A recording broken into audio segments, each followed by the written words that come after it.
Bom dia, Marcos Dantas, bom dia a todos os ouvintes do Panorama 95. Para toda e qualquer planta se faz necessário utilizarmos a questão da água, porque a água ela faz parte de várias reações químicas dentro da planta, principalmente o processo de fotossíntese. Então a água é indispensável para o cultivo de qualquer planta. As rosas do deserto elas necessitam de água, entretanto, quando comparamos com outros tipos de plantas, a questão da sua necessidade ela é mais baixa, mais reduzida. Entretanto, é uma planta que ela necessita de água. Algumas pessoas elas fazem a relação de que a rosa do deserto não precisa de água, mas essa relação ela é errada. A rosa do deserto ela necessita de água, entretanto, em menor quantidade. O melhor horário para que se possa fazer a irrigação dessas rosas do deserto é no horário mais frio do dia, sempre na parte da manhã ou final da tarde.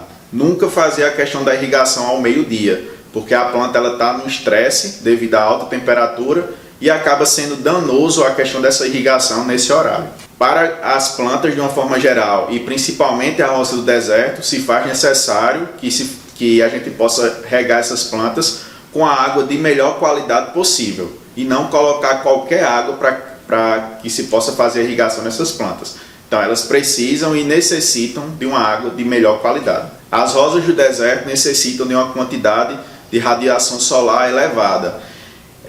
Então, quanto mais exposição elas tiverem à questão da radiação do sol, ela consegue florescer mais. Algumas pessoas fazem o cultivo dessas rosas do deserto em locais que não tem a presença de uma radiação solar alta.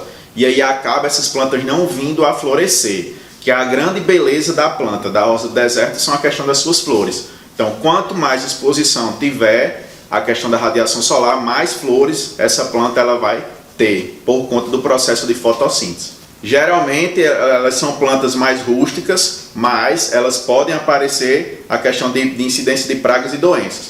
E aí a gente pode optar por produtos naturais.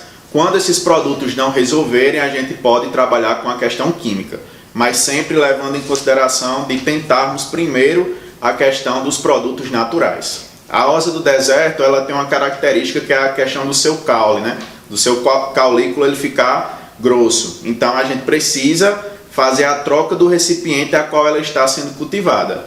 Então eu sei que aquela planta ela precisa fazer a troca daquele recipiente quando ela começar a ter as suas folhas amarelas, a diminuir a questão da sua florada e a própria expansão da planta tiver pequeno para a questão do recipiente. Aí a gente necessita realizar a troca do recipiente para que ela possa expandir-se mais e aí crescer mais. A rosa do deserto ela permite que na mesma planta você tenha uma rosa de coloração vermelha, por exemplo, e no outro galho uma rosa de coloração branca, através do processo de enxertia. Então a gente consegue na mesma planta ter as duas quantidades e qualidades de flores diferentes. Isso é possível através do processo de enxertia. E como acontece esse processo? Então a gente pega a planta, que vai servir como cavalo, propriamente dito, pega um galho de outra planta que tenha a tonalidade da sua flor diferente, e aí faz o processo de enxertia, que é a união.